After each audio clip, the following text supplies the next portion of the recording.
Komisi Pemberantasan Korupsi melihat bahwa pelayanan buruk bisa menyebabkan terjadinya tindak pidana korupsi. Ketua KPK menyebut bahwa korupsi banyak dipengaruhi karena pelayanan yang buruk.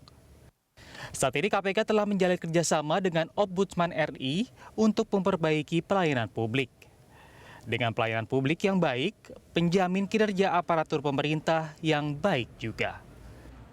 Sementara Indeks Perilaku Anti Korupsi 2021 mengindikasikan suap dan pelayanan publik memburuk. Saat ini masih ada warga yang diminta membayar lebih dari ketentuan ketika mengakses layanan publik. Selain itu, Komisi Pemberantasan Korupsi merekomendasikan pembenahan di sektor perizinan dan pelayanan publik karena rentan terjadinya praktik korupsi.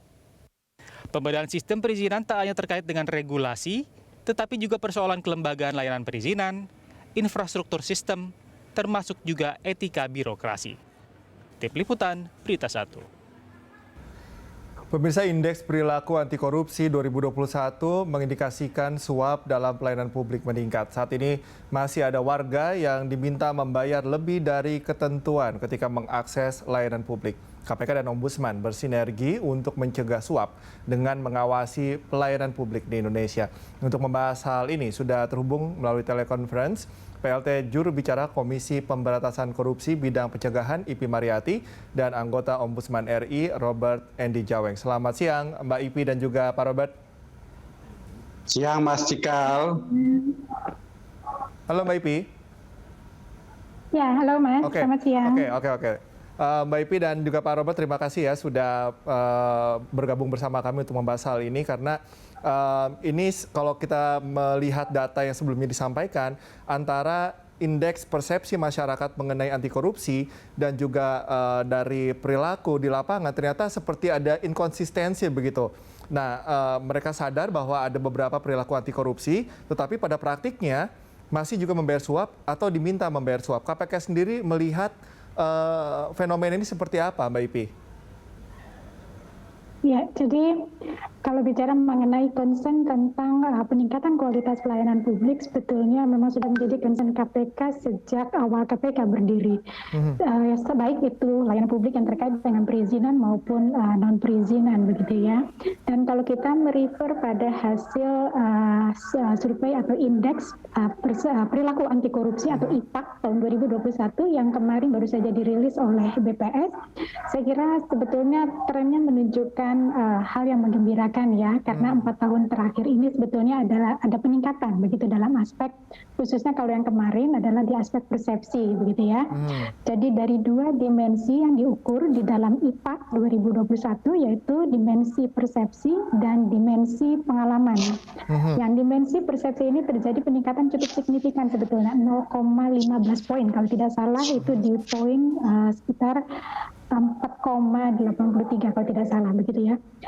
Ini artinya ada peningkatan dalam persepsi masyarakat terhadap anti korupsi, khususnya bahwa nilai-nilai anti korupsi itu begitu ya, sehingga pemahaman atau awareness masyarakat tentu dengan indikator ini kita berharap bahwa ini menjadi indikasi juga bahwa ada peningkatan pemahaman masyarakat terhadap nilai-nilai anti korupsi.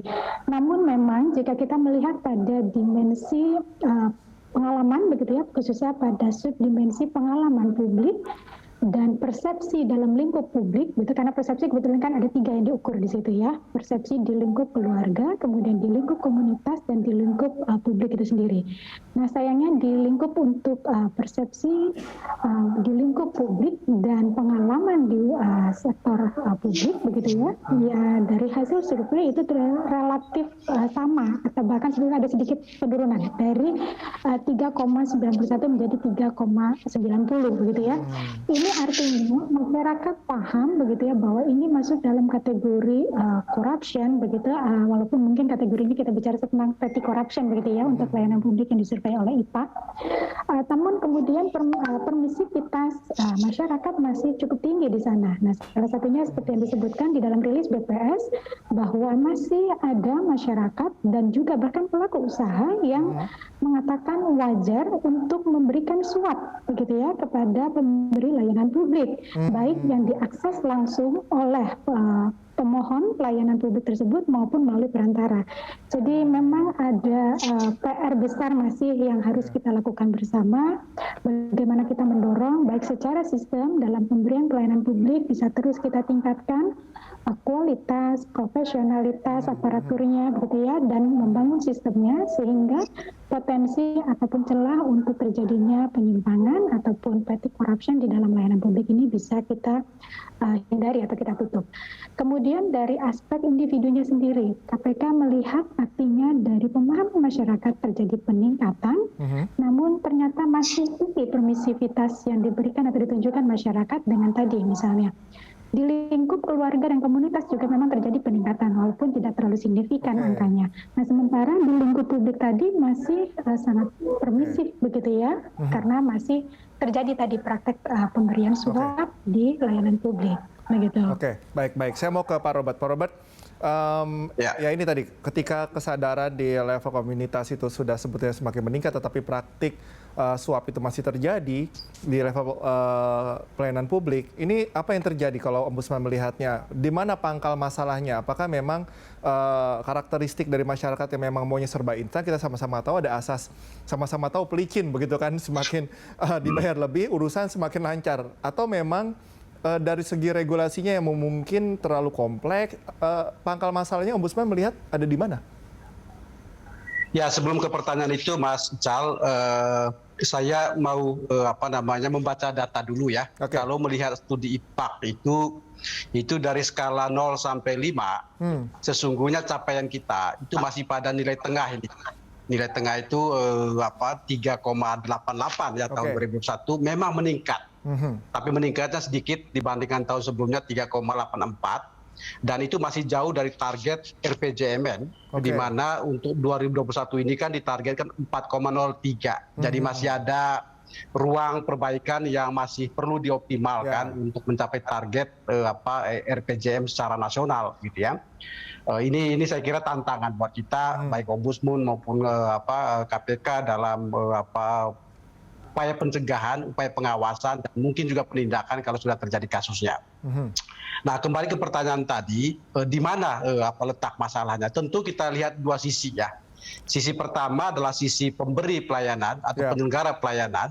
Di sana terkait aparaturnya maupun sistem yang bekerja. Tapi juga kemudian penting juga untuk melihat sisi masyarakat. Sisi soal perilaku dari warga dalam mengurus pelayanan publik, maupun juga mungkin faktor-faktor yang mempengaruhi mereka. Nah, saya melihat pertama dari sisi penyelenggara dulu, baik aparatur maupun sistem gitu ya.